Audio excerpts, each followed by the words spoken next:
há 10 anos atrás, um pouquinho mais, 10 anos, estava aqui, né? E hoje aí tem uma trajetória de bastante sucesso, um exemplo para quem quer empreender. Tá? Então, vou deixar ele à vontade, conta um pouco da sua história. Os dois, eu lembro deles aqui, tá? Os dois colegas ali. Tá? Então, eu acho que vale a pena aproveitar bastante o conhecimento. Rafael, muito obrigado novamente por estar aqui. Tá? A cobertura. Boa, obrigado pela oportunidade. Boa noite. Eu não sou apresentador, não, tá, gente? Então, deu um desconto aí, né? Mas é isso, eu estava aqui de 2009 a 2014. Estava sobrando algumas matérias em 2014. Não, 2013. E eu olhei com esse cara aqui do lado, meu nome é Rafael, né? O Lincoln estava comigo também, fazendo TAGs. E aí a gente fundou uma empresa chamada Iwall, e hoje eu queria falar um pouco sobre como foi essa trajetória, desde estar aí no lugar de vocês até, enfim, empreender, chegar onde a gente chegou hoje. E a Iwall, eu acho que vocês não conhecem, eu aposto que muita gente não conhece, ou todo mundo não conhece, mas vocês já pediram alguma coisa no iFood? Vocês já pegaram algum aplicativo de transporte? Já abriram um conta de banco? Vocês tiveram que ir na agência para abrir conta de banco? Alguém foi? Não? Já foi? Se entrega idade, né? Já foi. E se entrega idade. Hoje em dia é raro, viu? Graças a Deus. E vocês com certeza usaram o Iwall, tá? Com certeza. A Iwall está por trás desses serviços que a gente usa no dia a dia, que são serviços que precisam ter o mínimo de confiança, e esse é o tipo de tecnologia que a gente usa para gerar confiança, tá? Para que esses serviços possam existir. Então, quando eu abro a conta ali dentro do banco hoje, o processo é completamente diferente, mas eu tenho que garantir que a pessoa que está abrindo a conta é ela mesma, uma pessoa de verdade. Quando eu entro no carro de uma pessoa, num aplicativo de transporte, eu preciso ter um mínimo de segurança ali para garantir que eu não estou num ambiente fechado com estranho ali por muito tempo. Então, esse tipo de segurança é o nosso objetivo, tá, como empresa. E a gente está em vários serviços que são bem utilizados hoje em dia, depois a gente vai falar mais deles, mas é basicamente essa carinha que tem para o nosso cliente. Nosso cliente é a empresa, tá? Empresa que usa a Iwall. Beleza? Vamos fazer assim, se vocês tiverem perguntas, pode interromper no meio da apresentação. Eu acho que, eu não contei da última vez, mas acho que está meia hora, 40 minutos aqui da apresentação. Depois a gente vai ter todo o resto do tempo para discutir, mas vocês podem me interromper também, para não perder a pergunta ali, no momento eu esqueci a pergunta também da gente. Beleza? Boa. Tem uma palestra aqui mais cedo e era exatamente nessa sala. Dessa vez não deu esse match. É a 7, né? Não deu esse match dessa vez, mas enfim, só para provar que a gente estava aqui em 2009. Eu sou esse cara aqui, e o Lincoln é esse cara aqui, foto da galera da turma. E assim, a FT foi extremamente importante para a gente, né? E depois, até o fim, eu vou explicar porquê e chegar lá também e falar um pouco mais sobre isso. Mas eu com certeza não estaria aqui se não fosse a FT, até porque eu não seria convidado, né? Mas eu tenho certeza que a minha jornada, inclusive empreendedora, ela também deve muito às experiências que eu tive aqui na FT. Bom, como é que surgiu essa empresa, né, a Iwall? Eu prometo que eu não vou fazer pitch de vendedor aqui, tá? É mais para dar um contexto para vocês. A empresa surgiu em 2016, mas a gente começou a viver o programa um pouquinho antes. Falei que 2009, né? Aqui. 2010, um pouquinho antes aqui, eu entrei num banco, comecei a trabalhar num banco lá em São Paulo, né? E aí eu mudei para o noturno e eu, né, fazia o curso aqui, dormia aqui, de novo ia para São Paulo, voltava no fim do dia para a aula aqui, para dormir aqui. E eu cheguei num momento bem legal. Eu fui inicialmente porque é uma grana boa, um salário bom, vou lá trabalhar, né? Mas porque depois eu acabei gastando mais em combustível do que salário, mas enfim. Mas eu entrei num momento bem interessante, um momento que o banco que eu trabalhava estava criando, eu tinha essa ideia de criar o primeiro banco 100% digital no Brasil. Isso era 2010 para 2011, tá? Não existia banco digital. Era o banco que a gente ia lá, o banco era um prédio, não era um aplicativo. E aí eles juntaram algumas pessoas nessa sala, tinha umas 10 pessoas ali com bastante experiência, e eu. Eu tinha acabado de chegar mais ou menos, era meio que estagiário ainda, não lembro se era estagiário, mas na época. Mas me botaram ali, né? Vamos ver o que sai disso. E estava muito no começo, eu lembro que até o primeiro marca do banco, a gente está falando do banco original, foi um desenho que eu fiz no papel. E aí virou o outro banco. De tão no começo que estava, assim, era tudo muito embrionário. E o desafio era extremamente interessante porque o desafio não era construir um aplicativo. O desafio era fazer as pessoas saírem de um negócio físico e ir para o aplicativo. O desafio era fazer as pessoas confiarem no aplicativo. E hoje parece até meio besta isso, né? Mas vocês com certeza não viveram isso, mas teve uma época que as pessoas estavam discutindo se era seguro comprar online.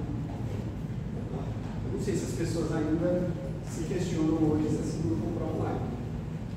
E a gente estava com esse desafio de mudar o comportamento das pessoas. As pessoas vão no banco abrir a conta, elas pegam fila, isso é super normal, vão fazer um pagamento, vão pegar fila no banco. Agora não, agora é tudo via aplicativo. Como é que a gente ganha a confiança das pessoas? Então o desafio era um pouco maior do que simplesmente construir um aplicativo. Tá? Isso que me deixou bastante interessado também nessa época. Essa aqui foi a solução, ele foi lançado em 2016, o banco original, o primeiro banco 100% digital do Brasil, ou seja, você abre a conta, faz tudo que você tem que fazer no banco, no aplicativo, tá? E aí depois já começaram a surgir vários outros bancos digitalizados, depois eu vi que veio o Banco Inter, né? E depois vários outros bancos que não eram digitais começaram a se digitalizar. Às vezes eu nem lembro que antes o banco não era assim, porque é algo que a adoção foi tão rápida e é tão conveniente que acabou meio que tomando conta. Mas uma outra coisa que a gente percebeu foi o desafio técnico de você trazer aquela confiança para o aplicativo, né, no mundo digital. Antes você ia lá, passava pela catraca, até no slide para isso. Passava pela catraca, sentava na frente do gerente, o gerente fazia o cara crachar ali. É realmente a pessoa, vou abrir a conta, olhava o documento ali, vou abrir a conta. Né? E aí quando a gente estava com esse desafio de mudar isso no mundo digital, a gente viu que não existia tecnologia para fazer isso no mundo digital. A alternativa que a gente tinha era, sei lá, a pessoa manda um documento, vai ter um gerente aqui que vai olhar o documento, ela vai ficar esperando lá com o aplicativo na mão para abrir a conta dela. E não era a experiência que a gente queria. E aí a gente começou a ter que desenvolver muita tecnologia para resolver esse problema. E a gente parou e pensou, nessa época eu já tinha trazido o Lincoln, que estudava comigo aqui, para trabalhar comigo lá no Banco Original, e a gente começou a pensar, isso é uma tendência. Os bancos, eles vão se digitalizar, e se o banco está se digitalizando, imagina todas as outras coisas que são menos arriscadas, talvez, ou menos, né, a decisão para mudar para o digital talvez seja menos drástica do que um banco, o mundo vai começar a se digitalizar. E aí a gente não pode esperar que todas as empresas comecem a desenvolver tecnologia para validar a identidade das pessoas nesse processo. A gente precisa ter empresas especializadas nisso. Então essa demanda, essa necessidade vai surgir no mercado. E aí a gente criou a empresa. Foi aí que a gente saiu do banco. E na verdade tem outras partes dessa história que a gente fundou outras empresas. Mas basicamente a gente criou a tecnologia que iria ser necessidade de várias empresas no futuro próximo. Tá? A gente já mudou a marca e tudo. Aqui a gente lá no Vale, a gente foi acelerado por uma aceleradora, né, lá no Vale do Silício. E a gente teve essa oportunidade de ficar um tempo lá, numa imersão que foi bem importante para a gente. Mas no começo não foi nada super glamuroso, assim, foi bem interessante. Né? A gente pô, acho que isso é uma demanda, acho que o mercado vai evoluir para isso, acho que vão pagar por isso, mas a gente não tinha nenhuma certeza. E aí a gente começou basicamente construindo o primeiro dia de empresa, tá? A gente tomou um café, teve a ideia, pô, vamos voltar para casa, vamos passar a noite desenvolvendo uma página da web. E a gente desenvolveu a página, falou, esse site, esse produto resolve esse problema. A gente pegou esse link e mandou para algumas pessoas que a gente conhecia e a gente falou, olha o que a gente tem. Faz sentido para você? E a gente começou a receber alguns sims. Sim, faz sentido. Como é que funciona? Pô, vamos conversar? Porque parte de nós não sabia exatamente como a gente ia fazer aquilo, como a gente ia resolver o problema. Então, a gente aproveitar e usar esse desafio que os nossos potenciais clientes tinham para construir o produto. Aí a gente marcou algumas reuniões com essas pessoas, sentou do lado delas basicamente e falou assim, ao invés de fazer o pitch e vender o produto, a gente falou basicamente, me fala sobre o seu problema.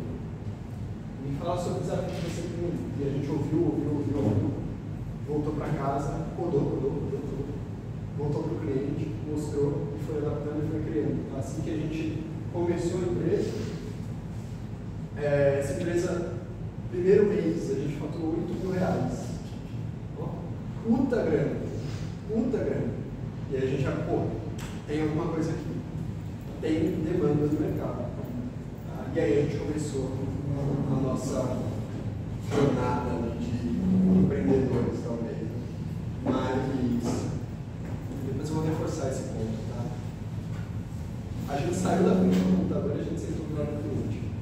Se a gente não tivesse feito isso, a gente provavelmente ia fazer um negócio que a gente achava que era a solução do problema e na prática não era. Quanto que a gente aprendeu com o cliente não está escrito, sabe? Isso foi extremamente importante para a gente.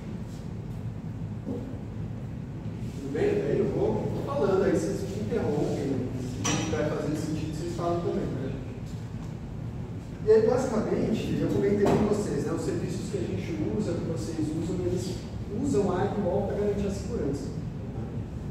E essa segurança vai desde, deixa eu ver se o documento que a pessoa está usando no cadastro é verdadeiro ou não, deixa eu ver se a pessoa realmente fazendo esse Pix, deixa eu ver se a pessoa que eu estou colocando, sei lá, dentro de um carro contra a pessoa não tem nenhum crime, né, antecedente criminal extremamente grave. E esse é o tipo de coisa que a nossa tecnologia faz. A gente assumiu o desafio de fazer com que essas empresas consigam gerar oportunidades para a sociedade de uma maneira segura. A gente olhou para esse desafio e assumiu isso como a nossa missão, tá, na empresa. E esses slides são meio chatinhos aqui, mas é mais para entender o que é uma empresa com e sem a AgWall, tá? Então, aqui imagina que você, isso aqui está em inglês, desculpa, tá? Não deu tempo de traduzir, mas aqui é a jornada de um usuário no banco. Vou pegar um banco como exemplo, tá? Se você abrir uma conta no banco, você está começando um relacionamento com o banco. E esse relacionamento ele vai, né, tendo diferentes momentos aqui. Então você vai solicitar um cartão de crédito, é um diferente momento. Você vai solicitar um financiamento, é um momento diferente também. E aí, numa experiência ruim, o que acontece? Pô, eu fui solicitar um cartão e você me pediu o meu endereço, mas eu já dei o endereço aqui no cadastro. Né? Pô, eu mudei de endereço, eu tenho que mudar em 3, 5 lugares diferentes do banco de endereço, senão eu vou continuar recebendo correspondência no endereço antigo. Isso é uma experiência que não é muito legal, porque bancos e empresas grandes, eles têm os dados e as informações de usuários separados. Então, o que a gente vende é muito mais do que a validação, mas a gente vende também a gestão de identidade. Então, o seu usuário vai ficar num lugarzinho e tudo que acontece com aquele usuário vai estar naquele lugar centralizado. Então, se o usuário atualizou o endereço, vai ter uma base de dados centralizada. Isso parece muito simples, mas quando você vai para empresas grandes, é outro mundo. É outro mundo. As empresas começam a crescer e ter diferentes empresas dentro de uma empresa. E aí a experiência do usuário começa a não ser tão boa. E aí a eficiência dos processos começa a ser prejudicada também. Porque eu começo a fazer as mesmas coisas várias vezes e investir um dinheiro que eu não precisaria investir. Tá? Então, basicamente, o que a gente vende hoje como empresa é plataforma de gestão de identidade. Tá? O desenho está meio abstrato aqui, mas na verdade você consegue ter, para todos os usuários que você tem na sua empresa, você consegue ter as verificações, validações necessárias e tudo isso num lugar centralizado. Tá? Acabou o pitch da empresa. Eu vou fazer um teste rápido com vocês, até para dar uma acordada aqui também, mas vocês vão ver algumas imagens. Isso é parte do que a gente resolve hoje com código, mas vocês vão resolver com os olhos, tá? Vocês vão ver algumas imagens aqui, e se vocês acharem que a imagem é uma fraude, vocês vão levantar a mão. Se vocês acharem que a imagem é genuína, vocês não precisam fazer nada. Beleza? Eu vou começar devagar, mas depois eu vou ter que acelerar, porque o algoritmo faz isso em milissegundos. Vou dar alguns segundos para vocês, né?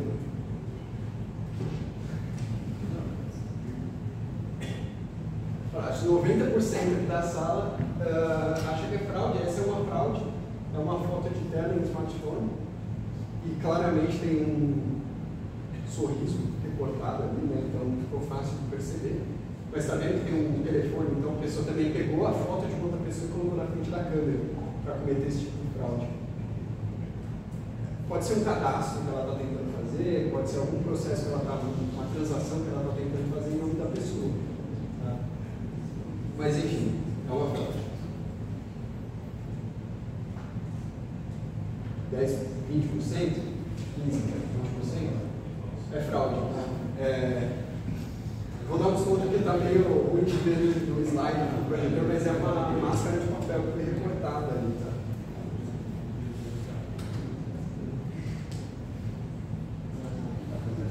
É fraude também, fraude, tem 20% aí. É uma foto em várias camadas, são vários papéis aí recortados para gerar um efeito em 3D.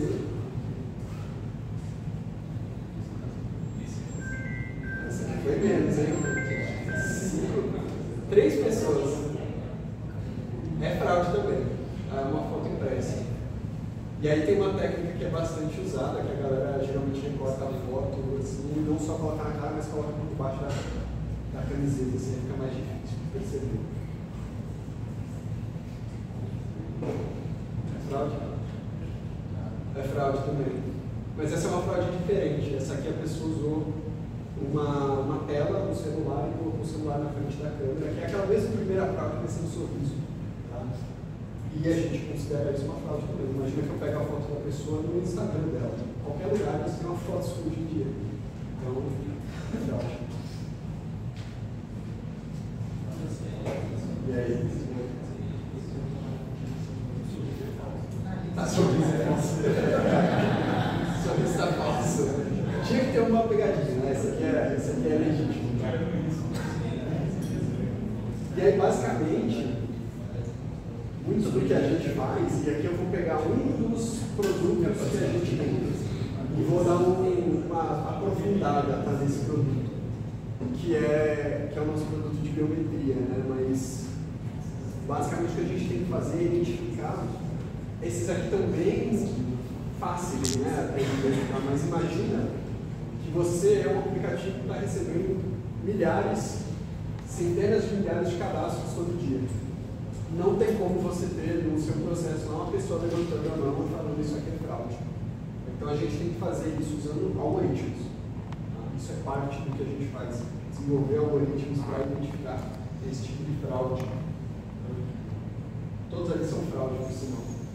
É um desafio que fica maior ainda quando a gente vê que os dados, e às vezes até as fotos das pessoas são vendidas na internet. Eu tenho certeza que os dados de todo mundo aqui já foram vazados. Isso é uma realidade. E eles podem estar sendo vendidos em grupos de Telegram, esse tipo de coisa. E uma das coisas que a gente faz é monitorar esses grupos. Aí a gente consegue identificar que tipo de técnica os fraudadores estão usando. Eles vendem não só a foto das pessoas, mas eles vendem foto dos documentos, dos dados, eles vendem foto de pessoas segurando o documento, que muitas vezes é um requisito para abrir uma conta. Tá? E eles vendem softwares que podem ser usados também para criar documentos. Então, esse aqui é gringo, o próximo é mais legal. Ah, mas não é um software. Mas existem esses softwares para documentos brasileiros também. Você sobe a foto e o nome e os dados da pessoa que o documento é gerado, né? Um RG, uma CNH é gerada.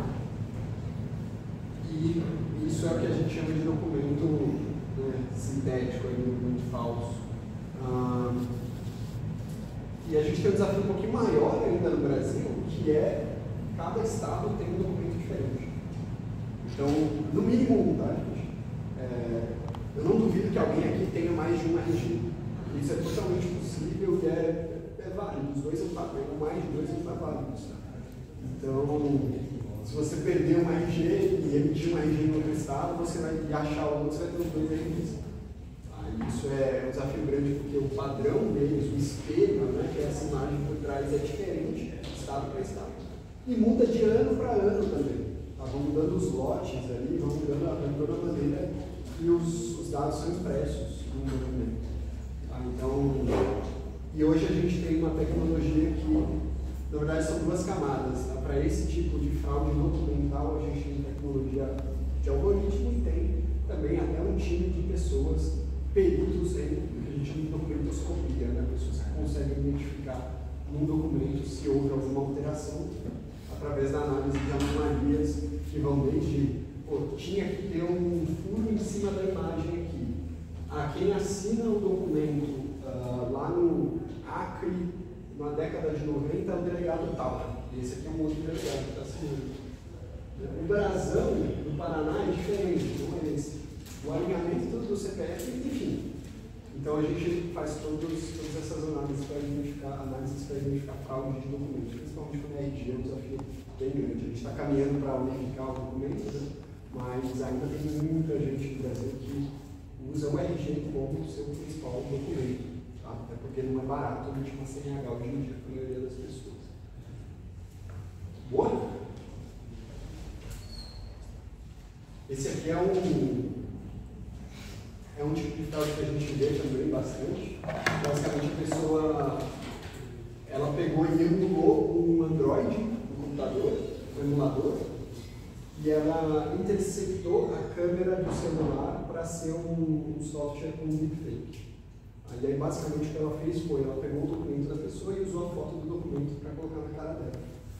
E aí, isso é importante porque aí ela pode passar por desafios de cadastro, tipo, subia para cadastrar, deu uma piscada, aí a pessoa dá uma piscada, ela é um deepfake.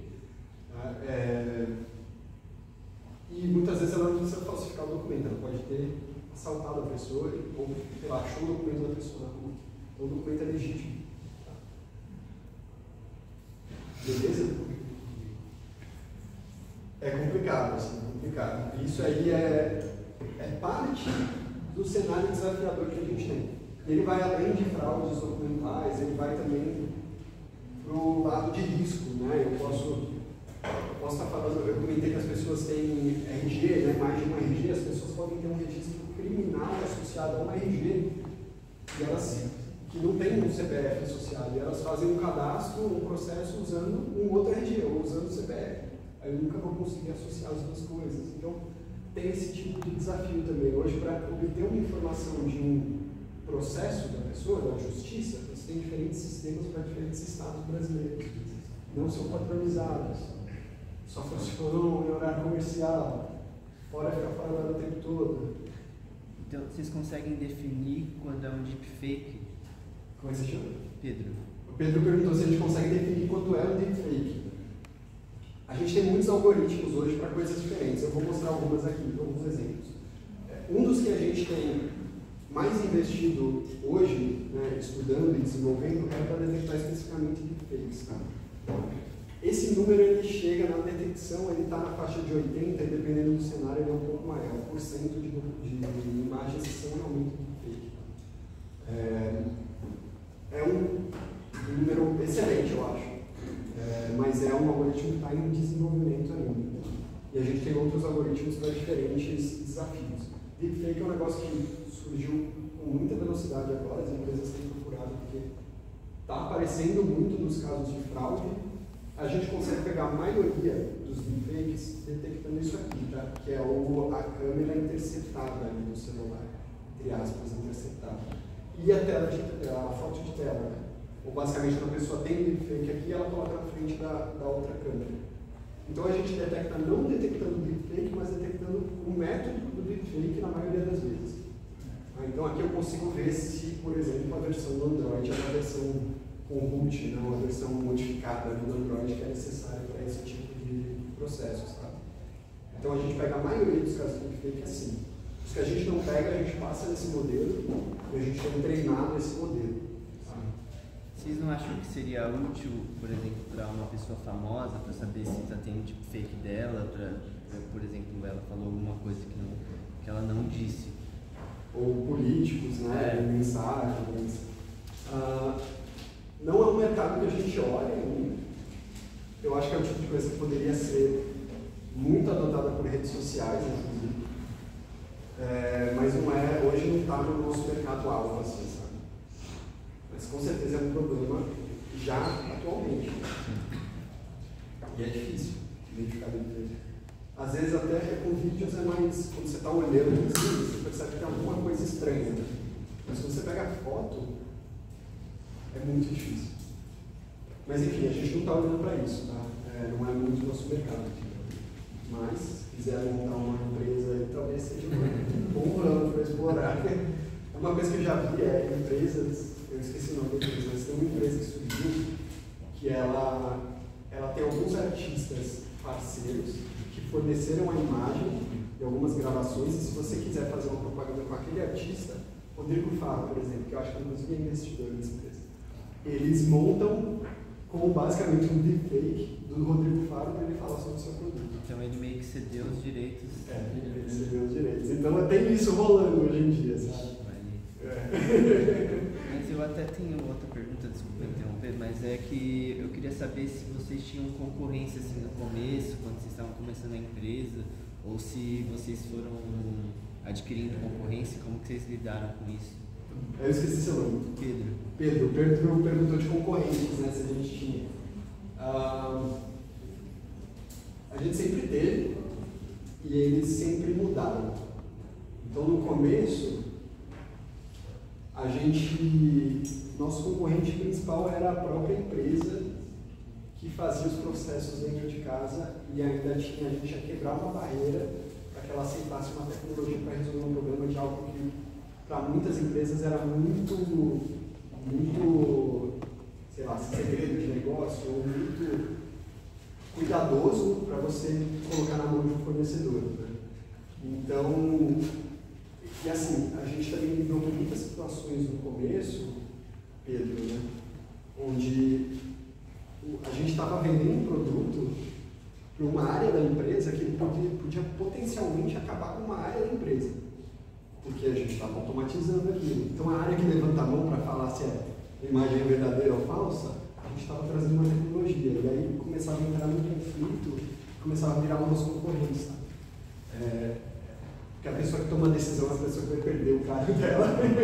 Então no começo foi mais isso, e depois a gente começou a ver diferentes concorrências, nos primeiros meses até, a gente viu empresas que basicamente elas copiavam o nosso HTML, assim, sabe? A gente olhava no código, eram as mesmas classes de CSS, as mesmas coisas, e mudava uma coisinha ou outra. Então, eu vou falar um pouquinho sobre isso depois, mas para a gente foi extremamente importante sempre entender como que a gente ia se diferenciar. E está alguns anos à frente, porque quando você trabalha com tecnologia e você faz sempre a mesma coisa, em algum momento alguma empresa vai te alcançar, sabe? E com a gente não é diferente. Então hoje a gente já explora novas tecnologias e novos horizontes que a gente possivelmente vão diferenciar a gente no futuro, porque se a gente continuar como está hoje, outras empresas vão alcançar a gente. Sabe? Então, a gente sempre tem competidor e concorrente. No começo, assim, tecnologicamente falando, era bem mais fácil, porque o que a gente entregava por uma API, o concorrente era uma empresa que emitia um PDF do Pedro, com 100 páginas, dava na mão da empresa, decide aí se você vai aprovar o Pedro ou não. E o que a gente fazia era dar o CPF e os dados do Pedro, eu vou bater esses dados nas fontes de dados públicas, fazer as validações necessárias e vou te retornar se você pode ou não aprovar o Pedro. Então era esse concorrente que a gente tinha, era muito fácil a gente mostrar a proposta de valor, sabe? Mas aí as empresas começaram a correr atrás, enfim, e a gente começou a se diferenciar delas, sabe? Construindo tecnologia. Acho que eu vou falar até um pouco mais sobre isso nos próximos slides, né? Depois você vai me interromper, isso.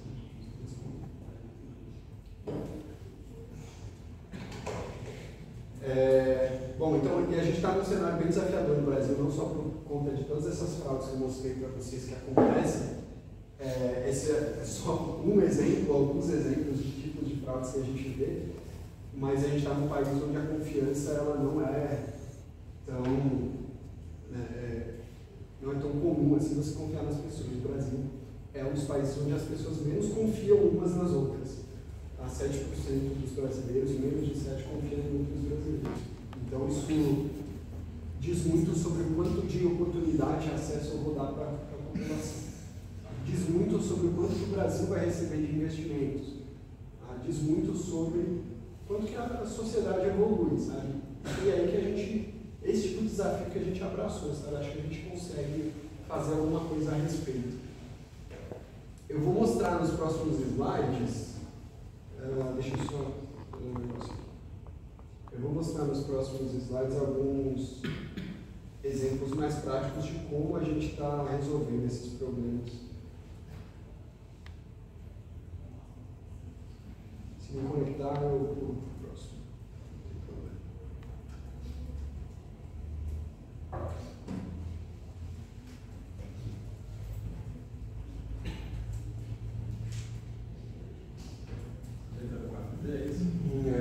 Aqui a cobertura nessa sala horrorosa. Bom, agora eu fiquei sem slide nenhum. Basicamente o que a gente vai carregar e vocês vão ver melhor na prática. Mas eu mostrei várias fraudes para vocês, né? O que a gente faz é tentar emular essas fraudes dentro de casa. Tentar reproduzir esses cenários. Principalmente para que a gente possa treinar nossa tecnologia, nossos modelos no mundo real, né, capturar esse tipo de fraude. Né? Que pena, meu Deus. A gente tem. Eu tinha alguns exemplos aqui. Peraí. Tentar mais uma vez. Vamos lá.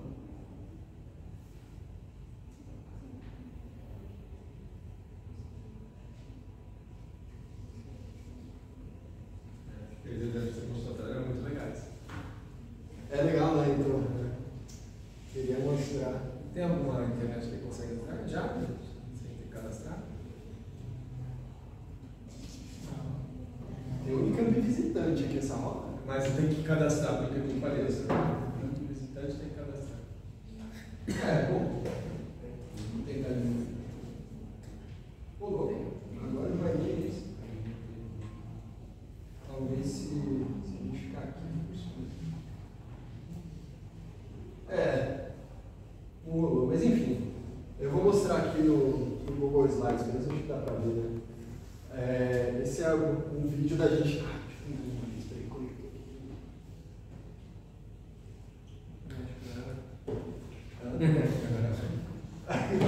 Agora vai? Sei lá, que é isso. Repetição, né? É diferente. Enfim, gente. Mas aqui, basicamente, é um vídeo mostrando um processo de treinamento onde a gente está produzindo material para poder treinar os nossos algoritmos. Nesse exemplo específico, para detectar vida numa imagem.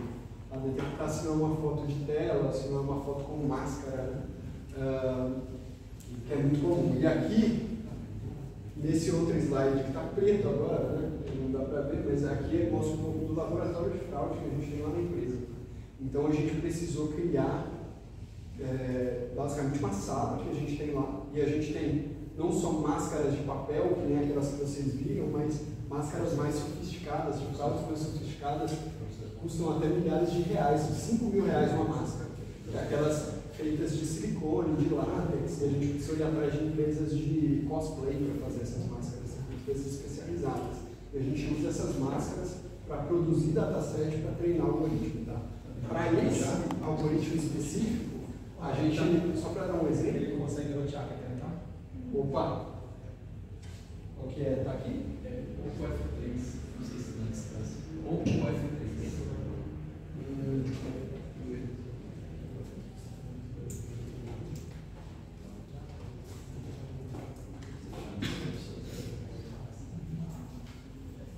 Aí tá ali em cima. Ah, boa. Vai, vamos ver.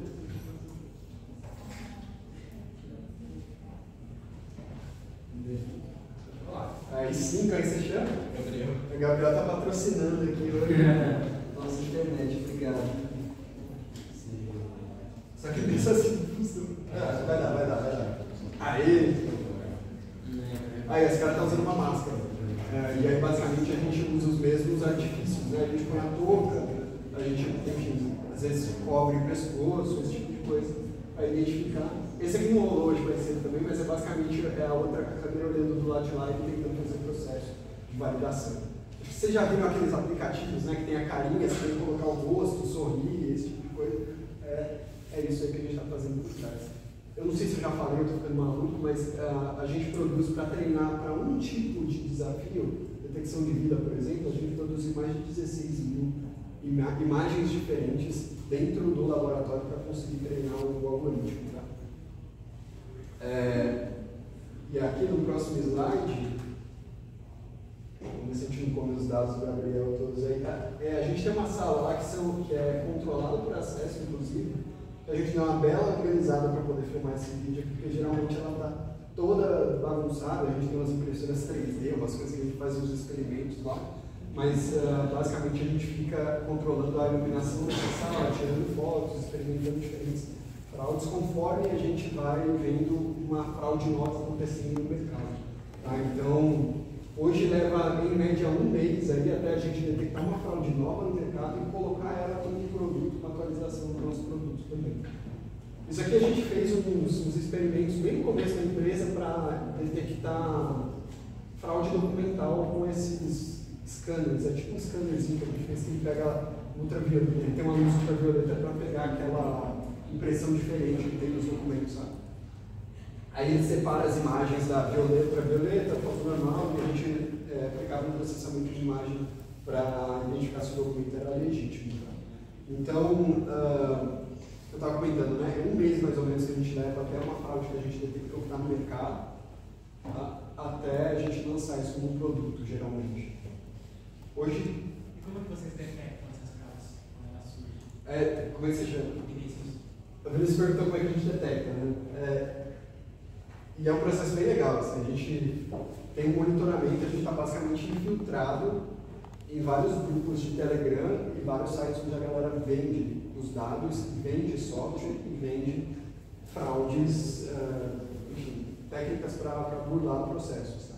Essa é um dos métodos. Outro método, é claro, é analisando a nossa operação e tendo feedback de clientes, né? Mas geralmente a gente consegue ser mais rápido e mais proativo quando a gente vai lá onde eles vendem a fraude. Porque você é um canal para a gente identificar oportunidades em novos clientes. A gente vê que descobrir um método para fraudar, descobrir que a empresa tal não verifica deepfake. Então vamos todo mundo aí, gente. Estou vendendo aqui um pacote com imagens que funcionam no cadastro da empresa tal. Sabe? Então, a gente consegue meio que acompanhar as tendências, sabe? Então foi assim que a gente pegou, por exemplo, um aumento de 8 vezes em deepfake nos últimos meses, sabe?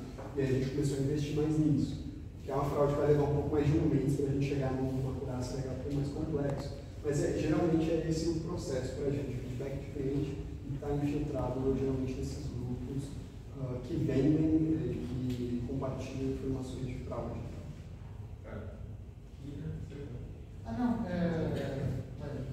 Ele já respondeu? Minha dúvida é, tipo, se esses grupos que estão infiltrados, na verdade, vocês compram um serviço para averiguar como que é feita essa fraude ou não. Tipo, vocês nem podem fazer isso. Teoricamente é tipo aquela moral gray area, sabe? Aí eu não sei, porque aí você entende, tipo, beleza, a fraude está acontecendo por isso, sei lá, vamos supor que põe um QR Code na fraude. Whatever. A câmera lê e fala assim, beleza, então é isso. Então agora a gente sabe. Então eu não sei. Seu nome é? Vitor. Essa pergunta é importante, Vitor. Na verdade, a gente não participa desse tipo de fraude dessa maneira, sabe? Tipo, vou comprar a sua base de faces aí para entender. Vou comprar o seu software para entender como funciona. O que a gente faz é olhar a técnica, tentar reproduzir isso dentro de casa, tá? Da melhor maneira. Mas se o negócio é vendido, como vocês têm esse acesso? Essa é a minha dúvida. Porque eles são, é tipo um mercado bem organizado, tá? Eles não só vendem os dados, mas eles vendem um sample, eles mostram, dão uma amostra do dado. E aí dá pra gente ter uma ideia de que tipo de método tem várias tiers desse, por exemplo, esse aqui é uma fraude mais simples, ele tipo pega em, sei lá, 3 sistemas. Esse aqui é um pouco mais complexo, um pouco mais robusto, ele pega em 8. Eles todos têm sample, ou tipo, você tem o menos robusto, por exemplo, os mais robustos, ele fala assim, beleza, você quer comprar um mais robusto, a gente tem, aí você teria que realmente comprar o produto, não sei. Tem essas variedades assim, e tem também fraude dentro da fraude, assim, sabe? Tipo, o cara que fala que estou aqui vendendo dados de cartão de crédito, 100 mil cartões de crédito, você vai comprar e na verdade é dado de É um esquema dentro do esquema. Então tem vários tipos. Então, quando é software que a galera indica para fazer deepfake, por exemplo, descobri esse software novo que está funcionando muito bem. Se é um software que a gente não testou ainda, a gente testa num ambiente controlado ali, então basicamente a gente não vai compactuar com a fraude ali, mas a gente está entendendo quais técnicas que eles estão usando, sabe? O assustador é entender que esse é um mercado extremamente organizado e estruturado, né, gente? Isso que é assustador que E geralmente é comum a pessoa não praticar a fraude, mas ela vender os dados da fraude. Acho que ela está, talvez, mitigando um pouco o risco dela se detectar ali, né?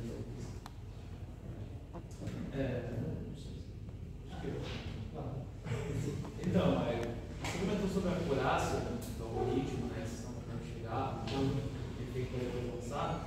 Eu queria saber como é que vocês mensuram ou tentam chegar em um equilíbrio entre o algoritmo prever, por exemplo, de forma errada, que é uma fraude e não é, né, que seria, no caso, um falso positivo, para uma fraude mesmo. Qual que é o limiar ali que vocês tentam manter para também não ficar um ponto eventualmente? Seu nome é? Igor.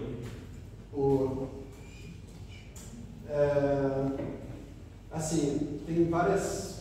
Primeiro, em relação à acurácia, tá, Igor? A acurácia é um negócio que a gente tem que medir sempre, a gente mede através de amostras e testes que a gente faz. A gente tem que medir sempre, inclusive porque, dependendo da atualização que a gente faz, e assim, no último mês a gente fez 18 atualizações no algoritmo, sabe? Dependendo da atualização que a gente faz, isso pode impactar um outro método, sabe?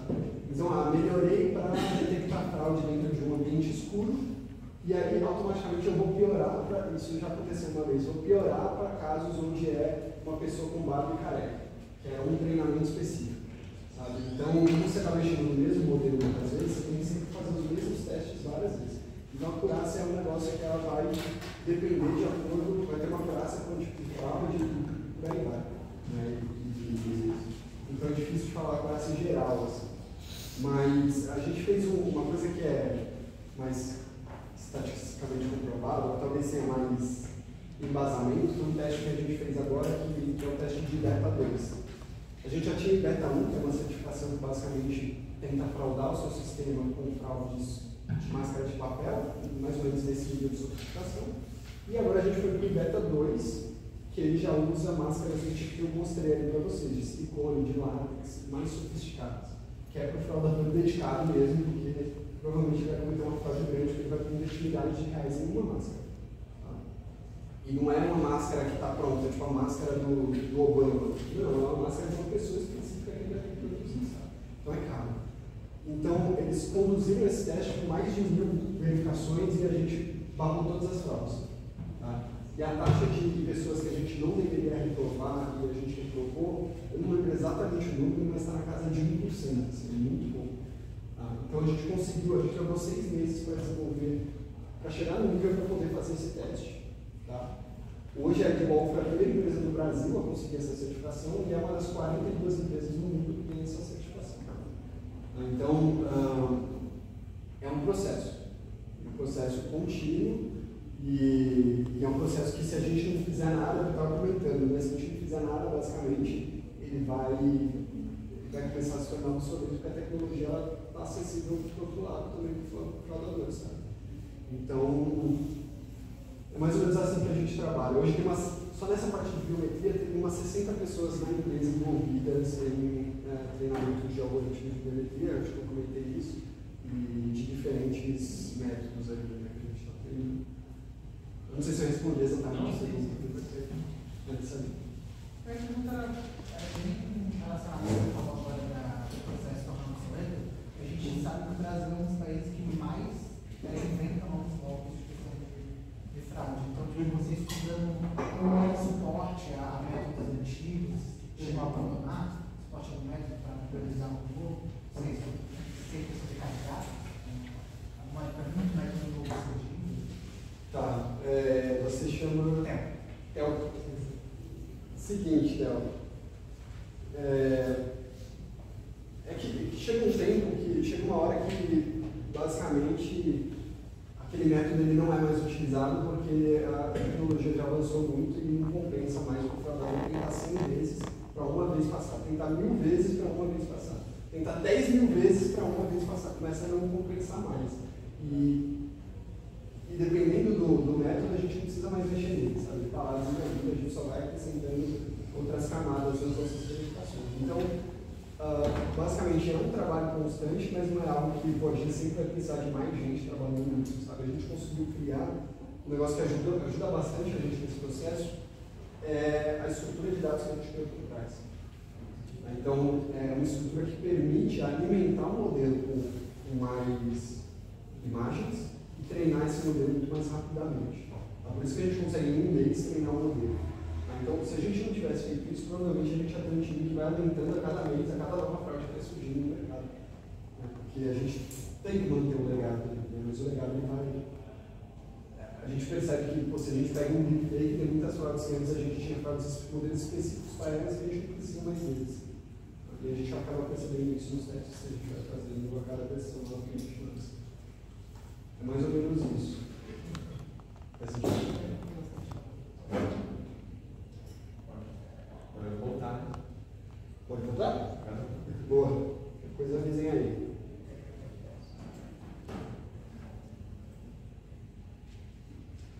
Boa. E aí, isso aqui é um exemplo de uma caixinha dentro da IDWall, tá? Que é a verificação biométrica. E hoje a gente tem, para criar essa confiança, a gente precisa atuar em várias frentes e hoje a gente não só cria o produto, mas a gente ajuda empresas a implementar esse tipo de solução dentro da empresa. Tem muito cliente que procura a gente e fala assim, por onde eu começo? Tem como vocês avaliarem o meu processo para ver se ele é seguro? O que vocês recomendam? Então a gente começou a criar camadas de serviços consultivos, por exemplo. Tá? Então, enfim, é só uma pecinha do quebra-cabeça. Né? Eu achei que seria mais interessante para trazer aqui, porque tem esses exemplos mais práticos. Bom, agora vou mudar talvez um pouco de assunto aqui para falar um pouco mais sobre empreendedorismo, tá? E sobre decisões que a gente toma quando a gente empreende. Até que horas você tem aqui? 9. Tá. E uma decisão bem importante é que tipo de empresa que a gente está criando. Tá? E desculpa, mas um slide em inglês aqui, mas essa decisão ela muda as decisões que você toma dentro da sua empresa. Se você está criando uma empresa, que é uma empresa que vai durar muito, porque ela tem um objetivo muito complexo, você não consegue resolver em um ano, você tem que tomar diferentes decisões em relação a uma empresa que você quer, daqui a um ano, 2, vender a empresa, sei lá, vender o produto que você criou. E é o nosso caso, assim, a gente tem uma empresa, o primeiro, né, é o nosso caso, a gente tem uma empresa que a gente quer gerar um impacto que você não consegue gerar em um ano. Por melhor que seja a empresa, a gente quer mudar a maneira como as pessoas interagem com o serviço. E manter a segurança desse sistema, né, do Brasil. E para isso a gente precisa criar uma empresa que dure muitos anos. Né? Não seja uma empresa que vá, vamos resolver o problema, está resolvido, bola para frente, sabe? Isso mudou as decisões que a gente tomou como empreendedores. Tá? Então, aqui é uma matriz que basicamente ela traz a capacidade de adaptação da empresa em um eixo e o propósito do fundador da empresa em outro eixo. Então, se você tem uma empresa que você quer que ela viva há muito tempo, né, que é no long term, que é no longo prazo aqui, você tem que ter uma empresa com alta capacidade de adaptação Tá? Porque senão essa empresa ou ela vai falhar ou ela vai ser adquirida por outra e a bola vai ser com outra empresa. E aí a gente decidiu, né, a gente teve essa conversa como sócios, né, a gente falou, pô, é um problema muito desafiador, a gente tem que conseguir criar uma empresa que se sustente, né, e que vai conseguir gerar esse impacto grande no Brasil. E foi mais ou menos o caminho que a gente tomou com a Edwall, sabe? A gente teve momentos onde a gente podia ter decidido, por exemplo, não vamos investir mais em desenvolvimento de novas tecnologias, porque está funcionando o que a gente tem hoje. E aí, basicamente, o que ia acontecer com a empresa? Ou ela ia se tornar obsoleta, ou alguém ia vir e falar, deixa eu comprar então a tecnologia que vocês têm, e é isso. O que a gente fez foi, vamos captar mais investimento, vamos investir em pesquisa e desenvolvimento, vamos aumentar nossos times de tecnologia e vamos continuar desenvolvendo tecnologia. Então, basicamente, essa foi a nossa estratégia, que até então tem dado certo. Aqui é o evento de tecnologia em bancos, chama Febraban Tech. E aí a gente passa por alguns momentos na empresa, né, e aqui eu vou passar mais rápido, talvez seja mais chato isso, mas a gente passa por momentos onde a gente toma essas decisões, né, que tipo de mudança que tem que fazer na empresa. Quando a gente começou, eu podia descrever o produto da empresa assim, ó, você me passa o seu CPF, eu vou lá na base da Receita Federal, vou preencher no site, eu vou preencher o formulário da Receita, vou resolver o CAPTCHA lá e vou retornar os dados para você numa API. Basicamente era isso o nosso produto, era um robô que fazia isso. Se a gente tivesse ficado só com esse produto, 1 ano, 2 anos, alguém ia criar uma tecnologia igual a nossa. Tá? A gente teve que ir constantemente se renovando. E hoje a gente virou uma que a gente chama de plataforma, como eu mostrei para vocês. Então a gente tem não só esses robozinhos que vão buscar os dados, mas a gente tem também a validação biométrica, a gente tem a validação de documento. E hoje a gente pluga outras soluções que não foram desenvolvidas por nós dentro da nossa plataforma, porque a empresa toma a decisão de como ela vai validar a pessoa usando diferentes tecnologias. Então a gente passou por esses momentos onde a gente decidiu o que caminho que a gente vai seguir. E não decidir e não fazer nada também é uma decisão. Né? E por muitos desses momentos, se a gente não tivesse feito nada e mudado o mundo da empresa, a gente provavelmente não estaria aqui 8 anos e meio depois. E a gente vê isso acontecendo na prática, né? Aconteceu com o Blockbuster. Talvez vocês não conheçam o Blockbuster, mas era a locadora de vídeo, né? E eu tinha eu pelo menos eu ia com meu pai na Blockbuster, né? Pelo fim de semana, a gente ia lá, alugava e levava para casa. E aí surgiu o Netflix. O Netflix, desde o começo, não sei se vocês sabem, mas desde o começo tinha essa proposta de você não precisar sair de casa, só que não existia streaming. Pelo menos não que viabilizasse Netflix como é hoje. E aí o que eles faziam? Eles pegavam um DVD e mandavam pelos correios para as pessoas. DVD. Era assim Netflix antes. E aí conforme foi surgindo a tecnologia, eles foram tomando decisões do tipo, pô, agora não é mais DVD que a gente manda, agora é streaming. Porque agora a tecnologia suporta, agora dá para a gente fazer isso com tecnologia. E teve uma outra empresa, Blockbuster, que não se adaptou e não foi aproveitando, né, toda a tecnologia que foi surgindo para se renovar e continuar competitivo. O que aconteceu? O Blockbuster acabou falindo, mesmo diante de uma proposta que eles receberam para adquirir o Netflix. Lá no passado eles falaram não, sem chance desses caras aí serem maiores que a gente. Eles não só superaram muito, e isso aqui é de 2016, provavelmente esse número está maior, 8 bilhões de receita em dólares, e a Blockbuster faliu, não existe mais. E tem gente que nem sabe que a Blockbuster faliu. Então, aqui o reforço é a importância de você, quando você funda uma empresa que vai durar vários anos, você tem que fundar essa empresa várias vezes. Tem que ter várias fundações da empresa. Você tem que sempre pensar em o que vai acontecer quando todo mundo me alcançar. Boa! E outra coisa importante, pelo menos para mim foi bastante importante, é passar por diferentes momentos no mercado de empresa e se manter motivado. E no meu caso, quando eu trago aqueles desafios para vocês, do tipo, pô, tem uma imagem que tem um uma máscara e eu tenho que criar um algoritmo para detectar se isso é fraude, para mim isso é um negócio que me deixa motivado.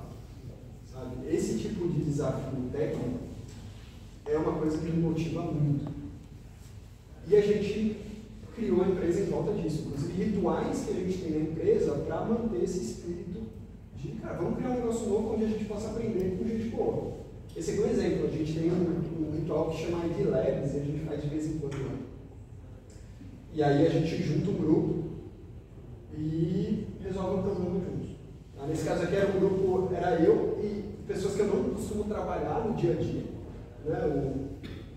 O Gustavo Lima, que é o Cruzeiro, eu não lembro o nome, a Lígia e o Bito, a gente se juntou e a gente criou uma AI que a gente integrou no Slack da empresa, que você pergunta qualquer coisa da empresa, ela te responde. Você fala, me vende um produto tal, ela te vende. Então, foi uma desculpa basicamente para a gente testar uma tecnologia nova que era a IA generativa na prática. Então, esse tipo de coisa está em todos os nossos rituais, sabe? E isso é algo que mantém a gente motivado. E aí a gente vai ter inclusive agora dia 3 e 4, hackathon mesmo, passa a noite inteira acordando e o time vencedor ganha 20 mil reais ainda, tem umas paradas assim, que são bem legais.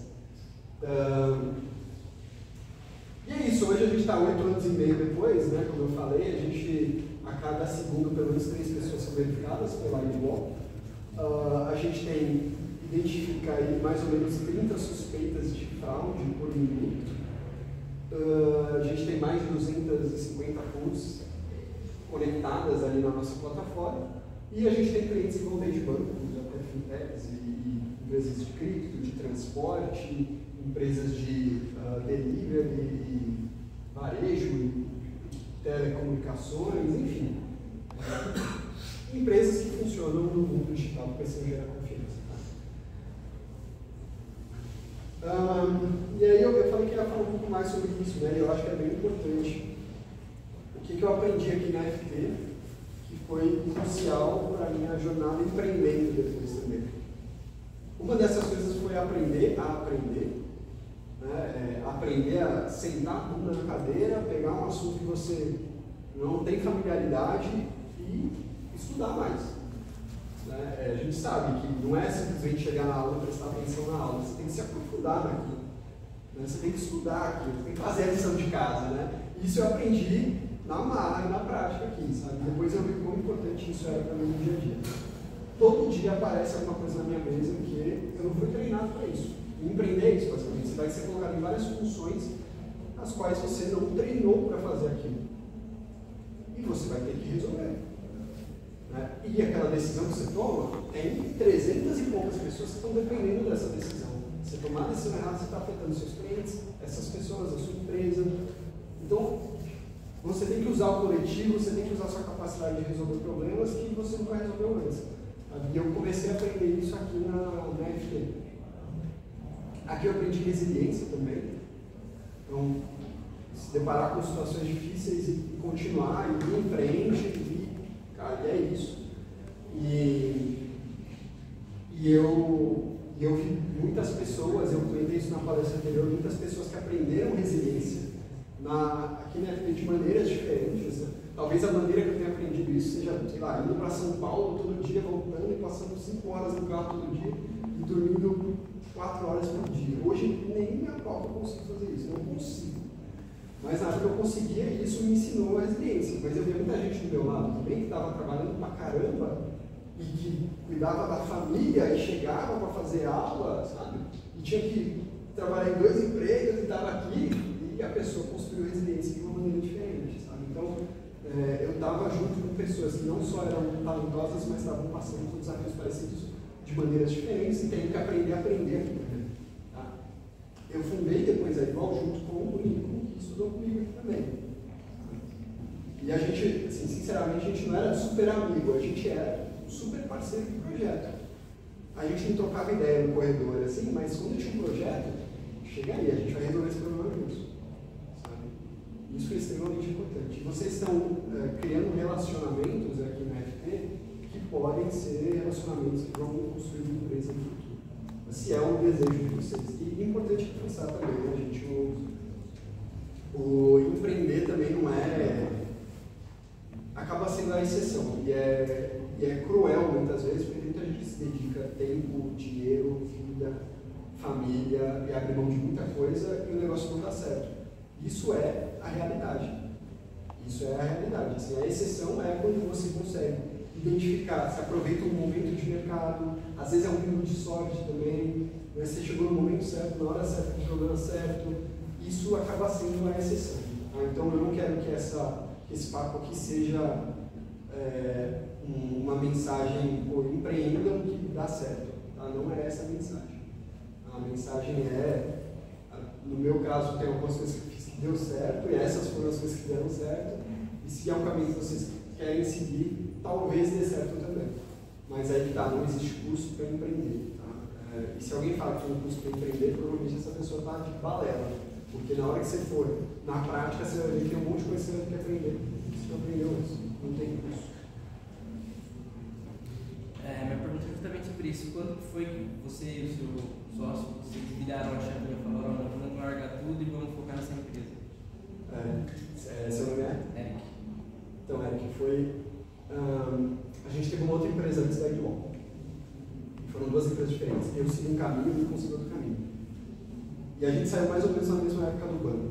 Foi em 2013, mais ou menos. O banco digital ele foi lançado em 2016. Mas assim, em 2013, ele estava praticamente pronto. O que faltava era a regulamentação, precisava ser reformulada, processos do governo para poder lançar um banco 100% digital.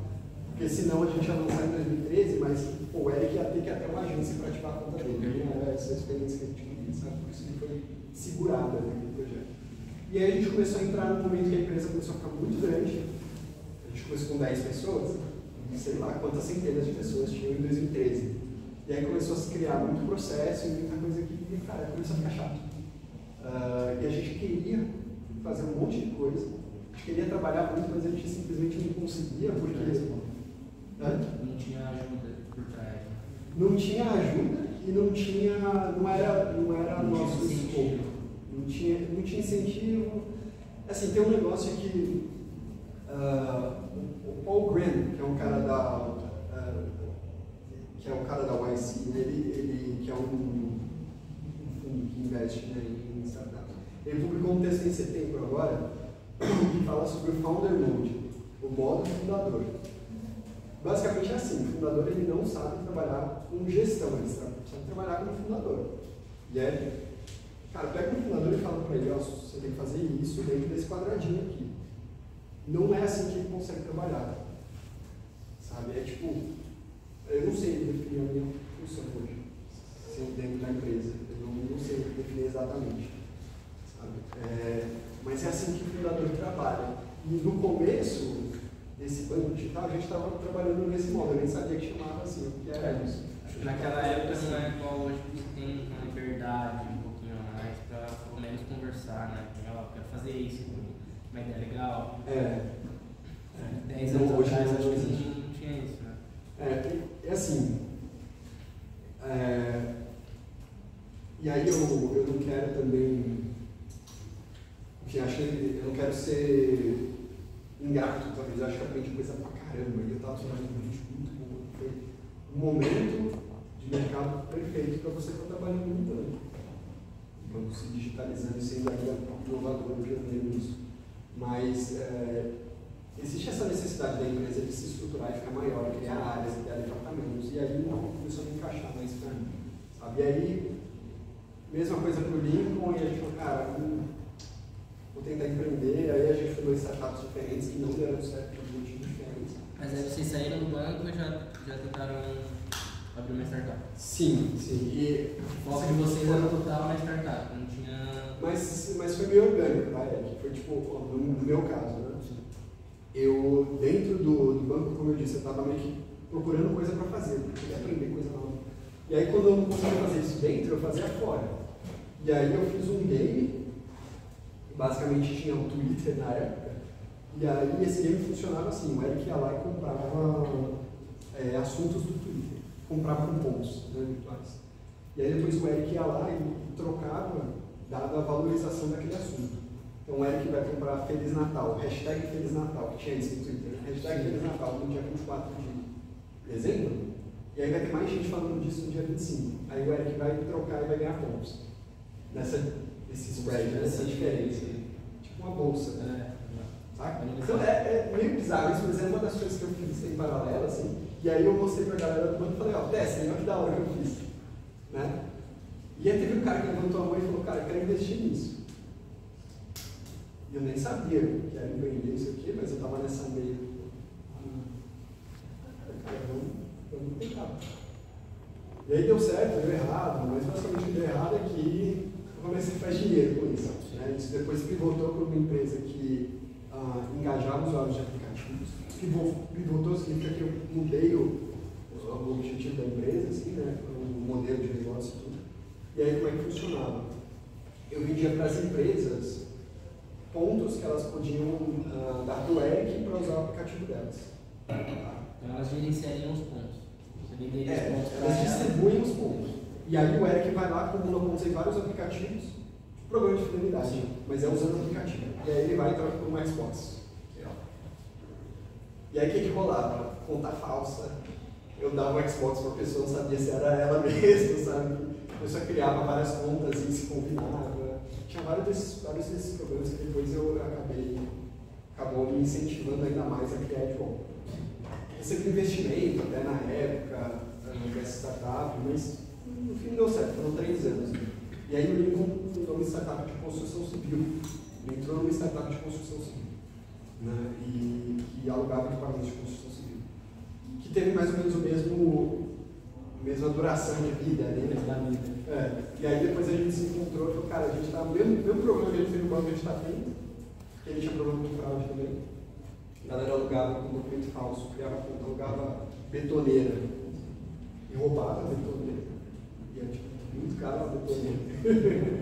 E aí, enfim, aí foi meio que isso, mas a gente começou a empreender meio que organicamente, talvez. Naturalmente. Pô, agora uma coisa assim, pô, vocês estão mudando equipamento de construção civil, assim, é com o seu sócio. Mas não tem nada, assim. Ele simplesmente fala, toma aí, tá tranquilo, passou aqui, pode pegar. Assim, aí tem uns problemas que eu não sou muito familiar, assim, mas tipo, a galera é criativa, sabe? Eu não sei se. Tem coisa que eu não sei se dá pra rastrear, inclusive, sabe? Tipo, porque você pode, até carro, se você colocar rastreador, você pode arrancar o rastreador fora, né? E a galera se você souber onde tá e como é, né? Mas imagina que eu andaime. Imagina que eu andaime. Um andaime aí realmente. A pessoa se propôs a fazer tudo isso para um andaime e realmente não precisa mais, com certeza. Mas enfim, tem mercado para isso. Andaime, tá ligado? Não, pô, você vai alugar isso em uma pessoa física? Mas tem mercado para isso. Sim. Mas não é minha praia, eu não manjo muito das causas específicas desse mundo. Não, o fato é que tem fraude. Tem fraude? Não, se tem uma coisa que o brasileiro sabe fazer bem, é isso. Tem pergunta aqui atrás? Boa noite. Deixa eu te perguntar. Agora a gente está numa era que a inteligência artificial está ficando mais sofisticada, né? Mais rápida. Tem algum, tipo, isso é algo que eu pergunto a vocês nessa questão das fraudes ficar mais sofisticada? Ou até na parte assim de ajudar vocês, tipo, é algo que assim preocupa a empresa? Seu nome é? É Yusuf. Yusuf. Cara, assim como toda nova tecnologia que surge, é oportunidade e é risco também, que a gente tem que mapear. A gente trabalha com IA desde sempre, assim, de diferentes maneiras, e eu mostrei vários exemplos aqui, que é IA que a gente aplica, sabe? Só que agora surgiu, a gente está num contexto meio diferente, a gente tem não só IA generativa, mas a gente tem IA acessível e democratizada. E a gente tem visto, eu estava até comentando, né? As pessoas têm usado por diferentes casos. Inclusive, se eu quero. Uma das maneiras de se obter dados e cometer uma fraude é você criar um e-mail falso fazendo phishing. Né? E as pessoas têm usado IA generativa para gerar um e-mail falso. E aí, geralmente, quando eu via um e-mail esquisito, uma palavra errada, alguma coisa meio que não encaixa, eu já, isso aqui é falso. Mas agora, eu consigo inclusive falar assim, gera um e-mail falso como se você fosse do Nubank. E aí ele gera uma linguagem meio Nubank. Entendeu? gera o código HTML para construir uma página falsa. Então, tipo, hoje facilitou muito do outro lado, então, e é claro que facilitou também todo o lançamento fake, que está mais fácil fazer e tudo mais.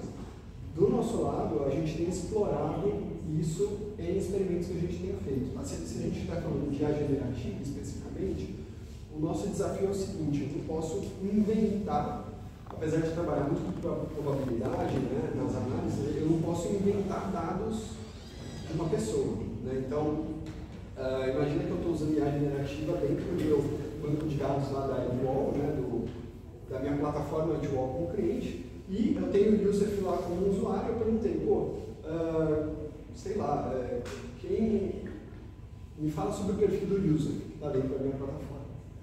Ele não pode pegar e inventar informações, simplesmente. Não pode, ele tem que pegar dados determinísticos da minha base e trazer. Então a gente tem feito experimentos que envolvem, inclusive, pegar a linguagem natural, transcrever ela em queries, coisas assim, e trazer dados para fazer análises. Mas, assim, ainda está no campo exploratório para a gente. A gente não quer também pegar uma tecnologia e aplicar ela só porque está todo mundo falando, senão na prática a gente não deu uma aplicação. A gente viu muito isso com blockchain. Todo mundo falava que você tem que usar blockchain, enfia blockchain em algum lugar aí, sabe? E a gente tem vários casos de uso interessantes com blockchain de identidade, mas a gente entendeu que não era o momento para trazer isso para o nosso produto, não era a solução do mercado que nós procuramos necessariamente. Sabe? Então, mas a gente fez vários experimentos, né? Estava bombando o assunto. Então é mais ou menos assim que a gente leva as coisas. Com IA generativa a gente tem feito muitos experimentos, mas a gente ainda não aplicou essa tecnologia específica no produto. A gente está usando mais as IAs de rede neural convolucional que a gente usa, e algumas coisas são, às vezes, até árvores de decisão mais simples, assim, mas que resolvem boa parte dos problemas.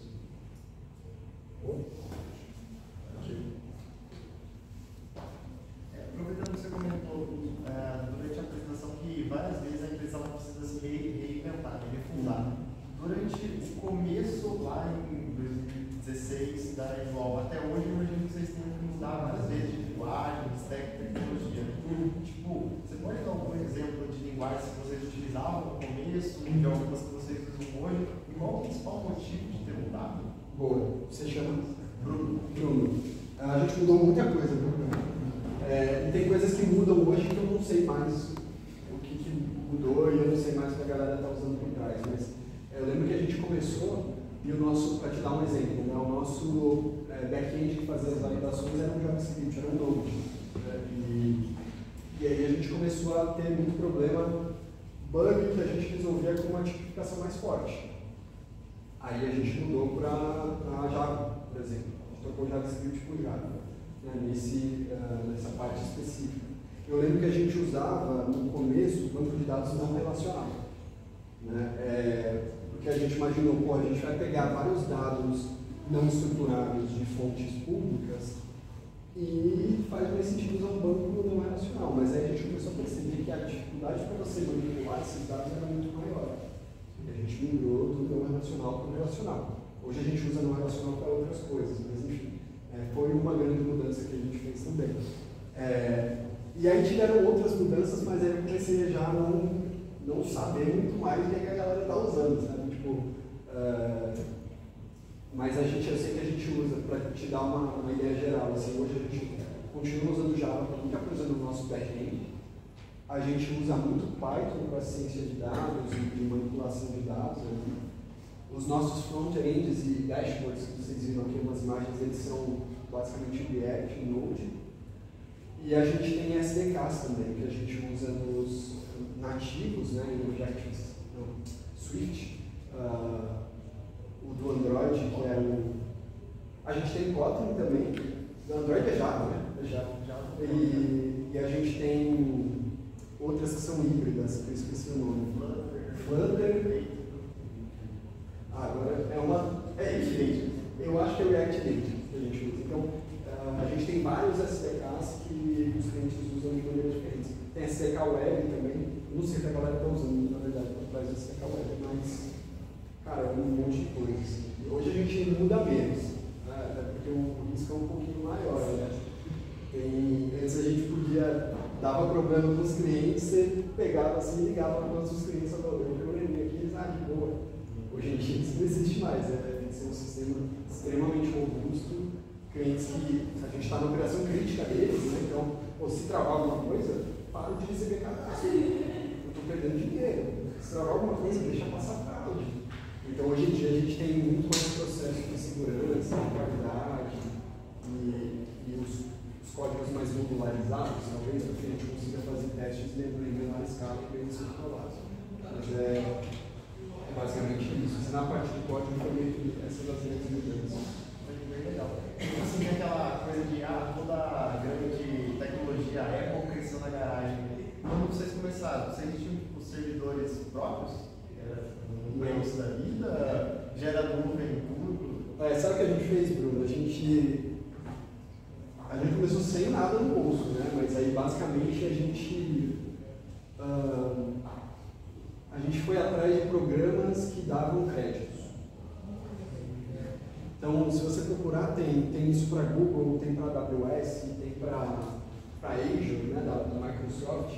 E o que a gente fez foi, a gente se inscrevia, eles davam $100 mil de crédito para a gente usava por um tempo, depois a gente migrava toda a nossa nuvem da Azure para o AWS, para pegar os créditos da AWS. Aí queimava os créditos da AWS, depois a gente ia para o Google, sabe? Então, a gente basicamente ficou nessa, até a gente, no começo, e aí depois a gente já conseguia pagar os servidores na nuvem, e aí a gente depois ficou com a AWS e depois veio para a Google. Mas foi muito da nossa estratégia no começo. E aí no começo a gente foi acelerado pela Thunder, que foi um dos primeiros investimentos que a gente recebeu. E aí a gente foi aquela foto do lago aqui, né, que eu coloquei. E aí lá você recebe vários perks também. Eles te dão crédito da AWS, eles te dão ajuda jurídica fora do Brasil, eles dão, várias coisas grátis, assim, né? Inclusive de empresas parceiras, tipo, serviço de SMS, para você mandar a validação de SMS. A gente dá não sei quantos $1.000 de crédito. Então a gente usou muito isso no começo, sabe? E ajudou bastante. Assim. Então, hoje a gente cria mais redes de parcerias. A gente é super parceiro do Google, então a gente já participou do programa de aceleração do Google também. Então, eles ajudam muito a gente nessa troca, sabe? A gente usa os produtos de do Google e em troca a gente vira case do Google, eles dão créditos para a gente experimentar produtos novos, então funciona bem para a gente hoje. Mas a gente tem que pagar hoje, né? Não está nesse nível que a gente usa de graça. Assim. Boa? Valeu, Luiz. Então, eu queria saber se vocês têm muito cliente no exterior. Se compensa se vocês buscarem esse cliente no exterior, porque, por exemplo, para validação de documento seria totalmente diferente do brasileiro, por exemplo. Essa observação é bem importante. Esse documento ele é bem diferente se a gente tem clientes no exterior. E isso é bom e é ruim. Assim. O fato de documentos serem diferentes em diferentes países cria uma barreira competitiva. Então, é muito difícil surgir uma tecnologia em Israel que vai resolver o problema da RG no Brasil. É difícil. Né? Mas, ao mesmo tempo, também é difícil para a gente desenvolver uma tecnologia que vai funcionar lá em Israel. Sabe? A gente fez muito benchmark, principalmente no começo, então a gente foi entender como diferentes países aplicavam tecnologia para resolver problemas parecidos, mais diferentes do Brasil. Teve uma época que a gente foi para a Índia e a gente conheceu o Aadhaar, que é o sistema de identidade deles, né? Que é animal, assim, e eles conseguiram distribuir isso para 1,5 bilhão de pessoas em 10 anos, e eles usam validação biométrica para basicamente tudo. Mas também eles não tiveram que. Eles começaram do zero, basicamente. Eles não tiveram que pegar o RG e transformar num negócio novo.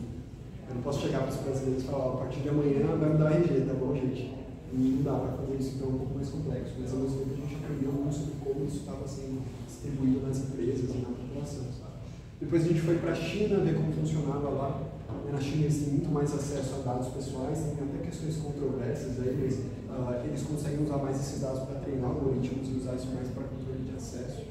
A gente foi entender o lado tecnológico disso, sem necessariamente se apegar muito a questões políticas ali, desses aspectos, mas foi um aprendizado interessante também. Então a gente foi entendendo como funcionava no mundo e o que a gente podia adaptar para o Brasil. Mas tem algumas tecnologias que são mais facilmente adaptadas. Eu comentei que a gente virou uma plataforma, né?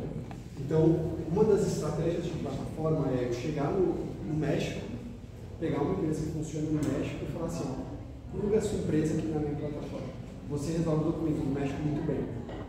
Eu não tenho esse interesse de resolver o documento mexicano, mas se você plugar aqui na minha plataforma, eu consigo distribuir o seu produto para clientes que funcionam no Brasil, no México, para todo mundo. E tem tecnologias que são mais internacionalizáveis. A detecção de fraude, deepfake, facial, por exemplo, é mais facilmente internacionalizável. Então essa é uma estratégia nossa, inclusive, de certificação, porque agora a gente consegue distribuir o produto para o mundo todo, basicamente, tá? Para esse produto específico. Então é uma estratégia diferente para esse produto específico. Tá? E a gente tem a vantagem de ser, a vantagem disso ser treinado no Brasil, né, que a gente consegue treinar com feições brasileiras e diversidade do povo brasileiro para esse tipo de algoritmo é importante. Você acaba conseguindo uma acurácia maior ali nos processos. Então é um diferencial que a gente tem em relação a empresas que tentam vender essa tecnologia aqui no Brasil. Né? Ao mesmo tempo, pode ser que a gente não tenha esse diferencial levando essa tecnologia para fora. Mas enfim, respondendo a sua pergunta assim diretamente, a gente tem diferentes estratégias para diferentes produtos quando a gente fala de internacionalização. Boa? Beleza. Então, basicamente, eu tentei resumir aqui alguns pontos que eu acho importantes. O melhor momento para empreender é quando a gente não tem nada a perder. E talvez vocês estejam muitos num momento, talvez como esse, tá? Quando você tem mais responsabilidades e enfim, tem que carregar um peso maior nas costas, é mais difícil você jogar tudo para o alto e empreender. Empreender é risco, é muito risco. Então, quando você não tem nada a perder, basicamente, se tudo der errado, está tudo bem.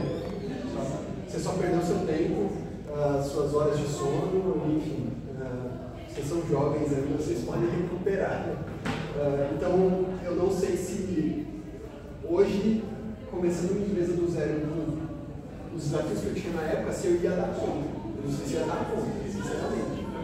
Então, aproveitem essa energia que vocês têm agora. Extremamente importante para a gente sair da frente do computador, tá? E ir para a rua e conversar com o cliente. Foi um desafio bem grande para a gente, porque nós fizemos tecnologia, análise e desenvolvimento de sistemas. A gente não sabe falar com pessoas. Eu não sabia falar com pessoas. Então, os maiores desafios do começo era sentar na frente do cliente assim e falar com ele. Né?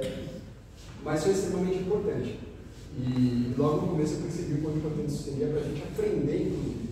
Não dá para a gente começar um negócio assumindo que a gente sabe de todos os problemas. Ainda mais se vocês não estão há 10 anos no mercado resolvendo isso. Então, sentar do lado do cliente e simplesmente falar, abre o coração para mim, fala um pouco sobre os problemas que você tem, como é que eu te ajudo a resolver, como é que eu poderia te ajudar a resolver. Isso foi fundamental. A gente com certeza não teria saído da conversa sem isso. E foi uma barreira que eu, pelo menos pessoalmente, tive que quebrar. Importante entender o objetivo da empresa, sentar com a pessoa que vai começar essa jornada com você e falar, e aí, para onde a gente vai? Quanto tempo que a gente vai ficar nisso? Quando que a gente desiste? Não sei, o que a gente quer? Está alinhado? Né? Porque se der certo, são discussões frequentes que vocês vão ter que ter, e é importante, porque isso define as decisões que vocês tomam também, como eu tentei apresentar aqui. E aí, isso aqui eu já falei, né? Basicamente, quando você está empreendendo, você está fundando uma empresa que dura muito, né? Você está fundando uma empresa várias vezes, você está mudando estratégia, você está analisando o mercado, você está testando muito. E encontre algo que te mantenha motivado para que você possa passar pelos momentos chatos e difíceis na montanha-russa ali também, para poder aproveitar a jornada de empreendedorismo também, tá? É extremamente importante. Eu deixei aqui o QR Code da nossa página de vagas. Eu não sei de cabeça quantas vagas tem lá, mas ela tem listado. E o meu LinkedIn aqui, se eu puder ajudar com alguma coisa, tá? Conexões e dúvidas, sei lá, qualquer coisa, coisa, vocês podem me conectar, mandar mensagem lá. Não vou responder super rápido, mas é um canal que a gente tem aí, tá? E é basicamente isso. Hoje é 8 anos e meio depois, a gente está aí. Eu falei isso já, né? Acho que eu falei isso já. Mas estamos aí resolvendo esse problemão que a gente tem no país e aprendendo muito nesse processo. Beleza? Obrigado pelo tempo aí, gente.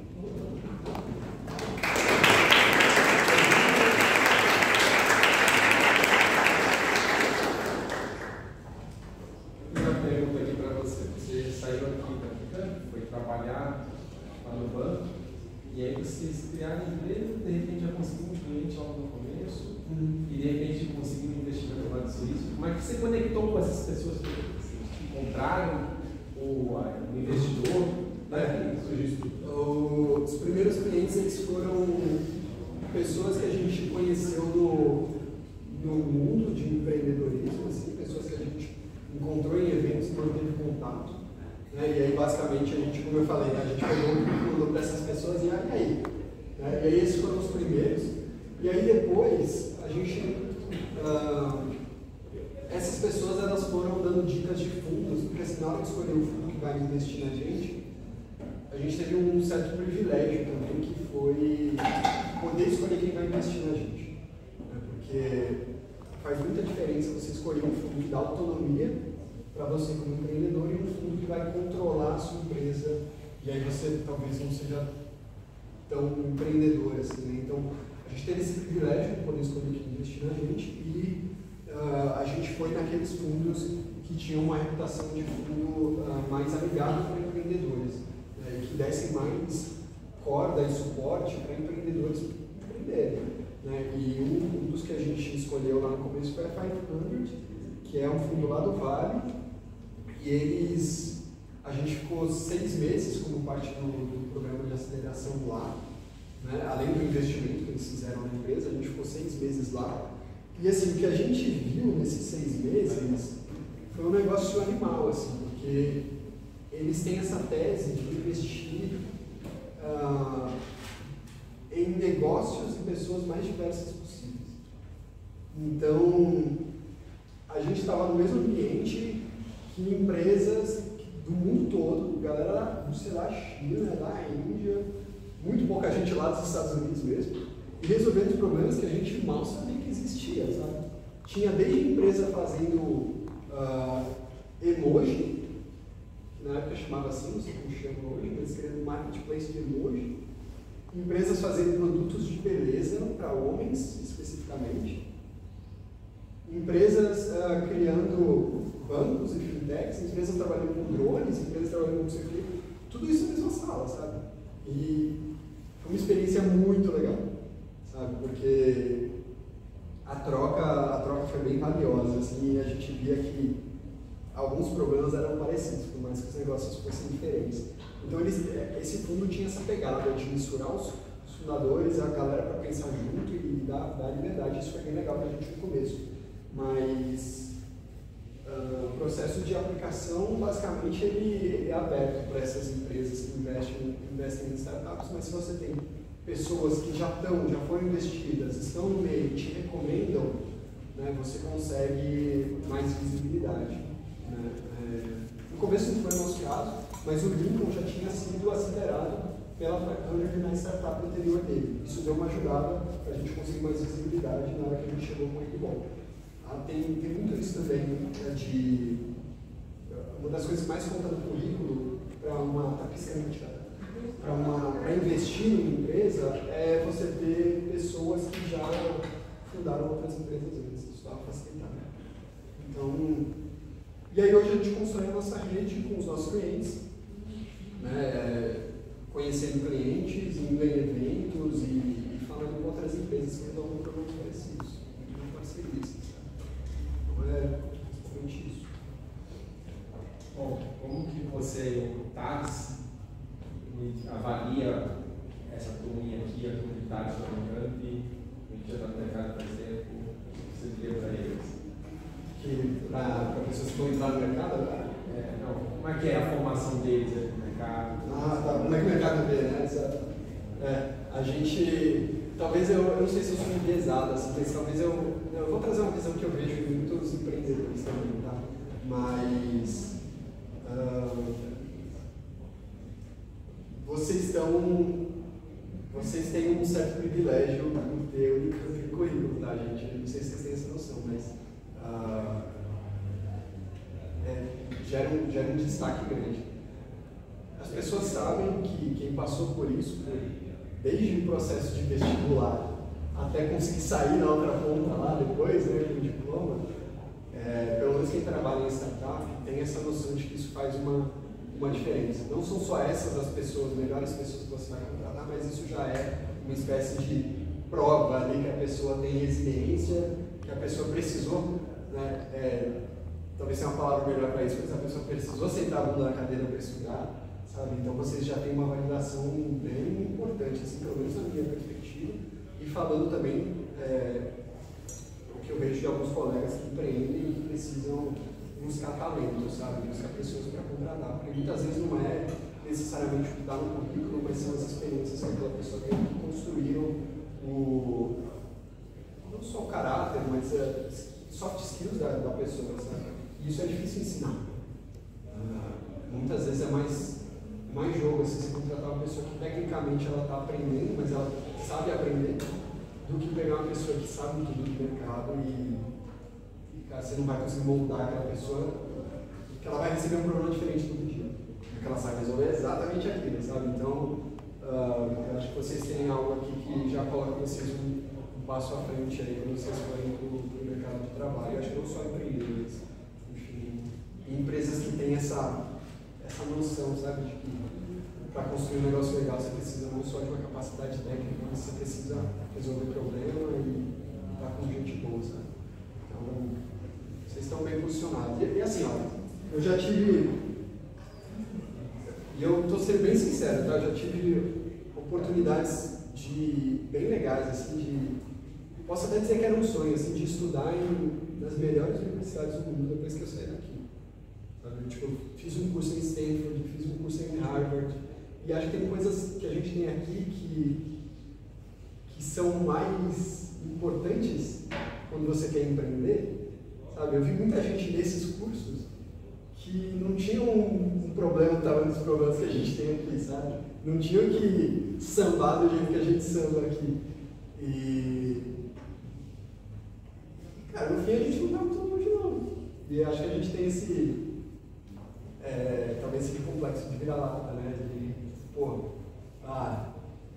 Unicamp não é tanto assim quanto uma universidade lá de fora, mas na real, a gente aprende coisas aqui que eles não aprendem lá fora.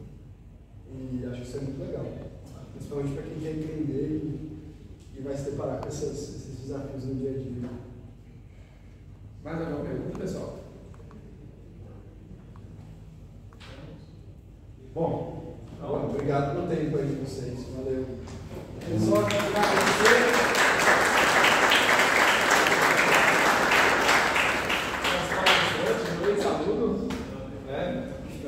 Obrigado. Valeu. Obrigado mais uma vez. Ó, daqui a 10 anos eu quero vocês fazer tudo isso aqui, tá? 10 anos muito. Valeu, gente. Então, fechamos. Obrigado.